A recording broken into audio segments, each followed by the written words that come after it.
Intermission is over. Yes, we're back. We're back. Okay, so we were talking about Jake's fame on TikTok, and I told him, I said, well, Jake, when did you realize that you were getting really popular on TikTok? Did you wake up one day and you were like, whoa, I have nearly 1 million followers? Well, you know, during lockdown, there wasn't really much we could do. Yes. So that's when TikTok got very popular. Mm-hmm. Because everyone was just scrolling, hanging out at home. Uh-huh. And so I just started making fun little TikToks for fun. Mm-hmm. Didn't really know what my niche was. Mm-hmm. I just kind of followed the trends, whatever dumb dance was going on. Yes. The renegade. Right. The renegade. Oh, I forgot about that one. That's history. Yes. That's history. Iconic. But I've always loved K-pop, and so I just started making videos once I could afford to buy albums. And yes. It just kind of started to stick, and more and more people started watching. And I remember I got my first big hits, my first I broke over 1,000, which isn't not super. It was super big for me at the time, and that number just started growing and growing, and I built an audience, and I've gotten to communicate with them, and I found my niche, and I found my hobby.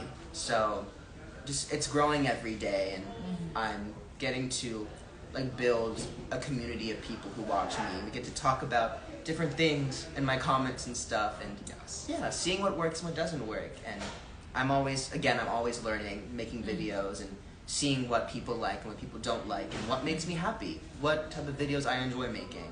So I'm very grateful. I've been doing this for 3 years, and I love it even more, more and more every day. I love that. I'm so sorry, guys, for the loud music or the loud noise once again in the background. We're in public. We're not afraid of people. We're not afraid, of course. I love that, and I just want to continue to just highlight you on that, because it takes a lot of bravery to go on TikTok and to post your stuff. And I love how you created your own niche and how you kind of made your own lane. And I just find that literally amazing. So I wanted to highlight you on that and congratulate you. And I honestly just can't wait to see all the more amazing things that you're going to do with TikTok. And I cannot wait to see the mini Jakes that come on TikTok, because there are going to be so many people that are going to start getting those K-pop cards because of you. Oh. So I hope so. I hope more people start collecting. It's really fun. Yes, I love it. I don't know, guys. Maybe I'll invest in one. Yeah. We'll see. Put down payment. Of course. Put down payment. Or what is that thing called where you could pay for it in 4s? I do that all the time. I pay in 4 all. It's it's a really bad marketing tactic. Yes. That's how they get you. But it's really good because you don't have to pay for the whole thing at once. Yeah. Until you It's a problem. It's actually a problem. You'll look at your bank account. You'll be like, why did $14? Why did I get $25 taken out of my account? And you're like, oh, I bought that. Okay, makes sense. Yeah, they should stop it. Of course. So I know. So now we're gonna go back into some more questions with Jake. It has been so fun interviewing Jake, guys. If you guys have any more questions for Jake, please let me know. So my next questions for you, they're just very general questions, continuing to highlight this amazing month. So what do you think is the biggest misconception that society has on the Asian American community? There's so many. There's a lot of stereotypes, a lot of harmful stereotypes that are continue to be pushed in real life or in the media, whether it's emasculating Asian men or Asian American, AAPI men, showing perceiving us as weak or not worthy or not masculine, or treating AAPI women as exotic or as some sort of creature that is so out of this world. Those are just two, or or just a foreigner, someone who doesn't belong here, almost an experiment, or a zoo animal, because they're so different, or just putting on those offensive accents. And those are just examples in the media, and especially in TV film. I see that a lot, whether it's in movies like 16 Candles or and other films that sometimes in today are still around. Sometimes things don't change, unfortunately. a lot of people are still ignorant, and it just comes down to learning and education and learning that like things like this are not okay, whether it's from your own culture or from other people's cultures. Being educated on why these things are hurtful and why it's important to stop them now, and to stop pushing those and like telling people you can say that, like it's just a joke. It might be a joke to you, but it's someone else's culture, it's someone else's heritage, that you cannot relate to. And maybe because you can't relate to it, it might be seen as unusual or as funny. So there's a lot of misconceptions, and we're Asian American and AAPI people. We're not a monolith. We all don't have the same story, the same background.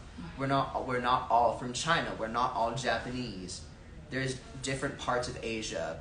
We're Asian American people, AAPI people come with all different skin tones, ethnicities, backgrounds, and it's important to broaden that spectrum, especially in the media. Definitely. So yeah. Yes. And my next question for you is, we actually talked a little bit about this, but I think we can go more in detail.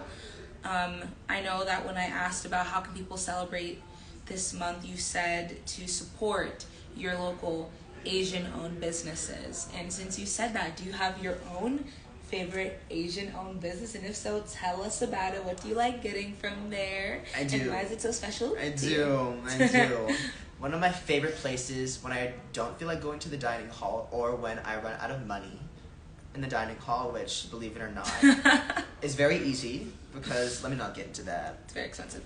Yes. There is a place literally right by my dorm on John Street. It's called Sushi & Co. And it's on the corner of John Street. And Sushi & Co., they have like Japanese udon noodles, which is different from ramen, but it's another type of noodle soup. The noodles are thicker. Okay. And they have like sushi and bento boxes, but I always get the beef udon noodles, and it is very delicious. So good. I always feel like those noodle soups, whether it's pho from Vietnam or ramen or udon noodles, I always tell people, especially my tourists, because I'm also, one of my hustles is being a licensed NYC tour guide, and we stop in Chinatown on our last stop, and I always tell them like ramen can heal a broken heart. It feels like a warm hug. It's true. So I always go for those noodle soups. I also love in Chinatown Aji Sen Ramen. Great ramen place. I like to go there with my roommate. That's one of his favorite places to go. So that's one of my favorite ramen spots. I love ramen. It's one of my favorite foods. My goodness. Okay, so my next question for you. Since we're talking about K-pop, do you have a favorite? Well, I think I kind of already know this answer. Or I think I might. I have like multiple favorites. I have like 2, 3. Okay, so talk to us about your 2 or 3. Okay, so I have like a top 3. Okay, top 3. Let me lay it down. So K-pop is like split up into generations based on like years. And so right now we're in like the 4th generation. We're kind of wrapping up the 4th generation of K-pop. It started in 2018, and they often like last about like 5-6 years each generation. Yeah, and so my favorite generation of K-pop is the 3rd generation, which was from around like I think 2011 to 2017 question mark. And there are 3 girl groups in that generation that are considered the holy trinity of the 3rd generation of K-pop. And those 3 groups are Blackpink. Yes, I was gonna say, I know Jake likes Blackpink. They were my first group ever. Blackpink, Twice, and Red Velvet. Those are like considered the holy trinity. And they are my top 3 favorites. I will say Red Velvet is probably my all-time favorite, just because of how versatile their music is. They can go, when they go pop, but they have a lot of great R&B songs that take a lot of inspiration from R&B and the trap pop, and those cultures and musical styles that are very popular here in the West. And I also love R&B as well. That's like my second favorite genre of music. So it really catered to me, especially because all 5 of the members are very strong vocalists. So they are my favorites. They are like out of the Holy Trinity. They are the only one that I don't have concert tickets to this year because they're doing like they're on tour right now, but it's like the everywhere but U.S. Like the tour, like they're going to Europe, they're going to like the Philippines, Asia, all the places. But I am seeing Twice in July with Michaela, our friend nice. Kayla. And then I'm seeing Blackpink in August. I got tickets last week. I saw, yeah. I only got one because tickets were really expensive. But it's going to be my first concert by myself. So I'm excited, a little nervous, but it'll nice to just kind of like be in my own element. But yeah, those are my girls, the top three. Yes, the big three. Blackpink is so good. And something that I want to highlight about K-pop is for some reason whenever I watch the bands, I personally feel like their dancing skills are way better than like the Americans' dancing skills. Like when I tell you, oh my goodness, when they dance, they're so sharp. Yeah, because they train like they have to go through like a whole training system. Sometimes it's up to like 10 years they train. It takes a long time to really train to debut. And I mean, a lot of K-pop actually like was heavily inspired by like R&B and hip hop, like black culture. Okay. So like similar, I'm sure we all know like Janet Jackson. She's one of like the best performers of all time. Or like even like Beyonce, like arguably like the best living performer. So seeing those aspects in the Korean like entertainment industry is very interesting. But of course, it's important to recognize that a lot of that comes from black culture. It like a lot of like many other genres of music. It would not exist if it wasn't for the trends that were founded and popularized by that community. But regardless, it is definitely entertaining. So yeah. I love that, Jake. I love this. I mean, I was like, I don't know how to end a sentence. Listen, guys. Jake is definitely one of my most favorite guest speakers that I've had because thanks. No, you're so. I mean, something that I especially love about you is that you're so real, and I love how you show your love to every single culture. Oh, thank you. And I just love that, and I love how educated you are. Oh, thanks. So there's always more to learn. Of course, definitely. So my learn next, something new every day. Hey, you have to be a well-rounded person. You gotta continue educating You never yourself. stop learning. Yes, for sure. My next question for you is: tell us a message that you would tell younger Jake. Get up. Get up. Get up and keep going. Don't listen to the voices in your head. Not those type of voices, but the I do have those voices sometimes, but like the self-deprecating voices, the self-doubt, and that's normal for us humans. Like there are times where we will not believe in ourselves. There are times where we're like, can I actually do this? And sometimes it might end up well, you know. Sometimes, but also sometimes, you know, it won't be. Things won't go as planned. That's just life. Yes. But I'd tell younger Jake, hop on every opportunity possible. You never know what will happen. Yes. And I mean, look, you're here. You're at Pace, and you've done so many things since like the beginning of freshman year. So thank you. It's amazing. I'm very grateful, and I'm so happy to be here. Yes. And my next question, and it might be my final one. I know I do have a few more, but it is getting late, guys, and we are college students, and it is finals week. Yes, we have studying. Yes, like studying, responsible being students scholars. like we are. Yes, and since we are performing arts majors, our finals are a little bit different than the finals. Yes. But something that. Okay, so my next question for Jake. Sorry, guys, we are in a public place, so that's a little weird. Okay, so my next question for Jake is: what are your future endeavors, and how are you currently working to achieve them? You're doing great. You're doing so Thank good. you. My future endeavors. Oh my gosh. Well, when it comes to acting, I'm not really doing much right now. I'm just kind of like a sponge, soaking up everything. Just because film acting and screen acting is so different, so new to me. So I'm just trying to learn and just get all of the tools to help me audition in the future. But right now I'm really focusing on getting into like the social media management world, getting into doing that type of stuff. I'm the new social media manager for 47 Magazine. Thank you, which is a student-ran magazine, entertainment and fashion magazine made by PACE alum, or soon-to-be PACE alum.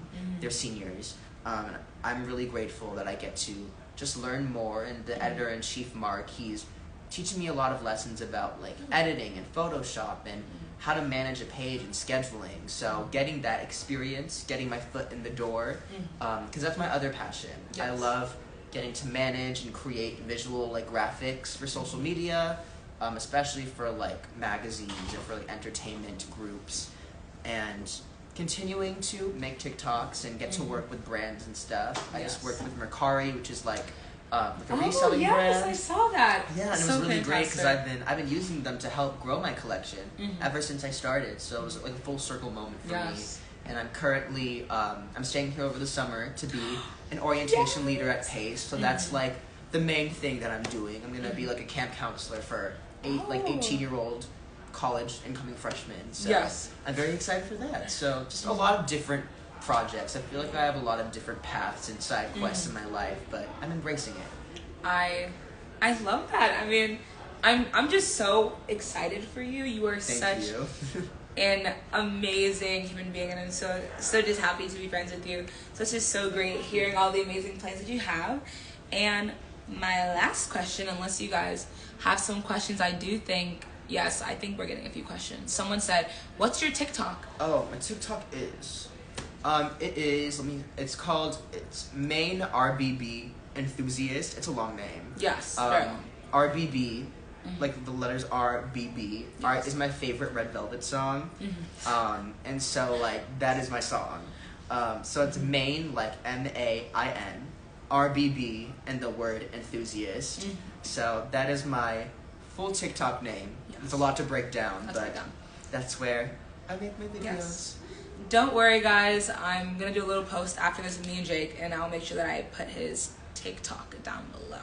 Thank you. Of course. So my next question for Jake, something that we didn't get to talk about, was his YouTube. Jake is one of the greatest YouTube vloggers ever. He has practically recorded his entire journey as a freshman at PACE. So can you talk to us a little bit about that, and what inspired you to start doing YouTube vlogs about us? Yeah, well, I've always been making videos, like, since I was 11 on YouTube. Those videos do not exist anymore. Take them down. They're not there. But I got a video camera in 2015 for Christmas one year, and I never used it. I never used it at all, because I was like, I can just film on my phone, it's fine. But I decided to bring it with me to school. I have it with me. Oh my gosh, he has it with you. It's a famous camera. In my backpack. And I decided to use it to document college and just kind of use it as a digital time capsule. So I have it. Her name is Velma. My friends gave her a name. Yes. And it's really old, but she's still handy. She still works. Yes, still works. And I just do it for fun. Yes. I do it just because it's something I can look back on. Like, even looking back on it like a month or two from now. Yes. Just seeing like, I remember when that happened. Or like, look how much me and my friends have changed, whether it's like physically or as like people. It's like our haircut or like how we speak. It's just something that like I can use to look back on my time in college and be like, that's where I was at that point in time, and look where I am now. I love it. And I have been a guest, featured artist. I'm just doing I think 3 of the vlogs. Yeah, shameless plug. I know, just randomly showing up. But at Jake's video camera on yes, YouTube. I will put that also down below. I'm gonna see if you guys had any more questions for Jake. Comment down below. I'm gonna check right now if there are any questions for you, Jake. I think one of them says, "Who is the spectacular person with the crown next to me?" Where? I think her name is Kayla Toure. I answered your question. Thank you. Okay, W Riz, Jake. W Riz. Oh. Oh, geez, you better. Plug. Yes, yeah. What I'll do, I don't know, you want to try to type it in, Jake? Sure. Yes, he's going to attempt to my type typing it skills. in. Yes. My rubber band.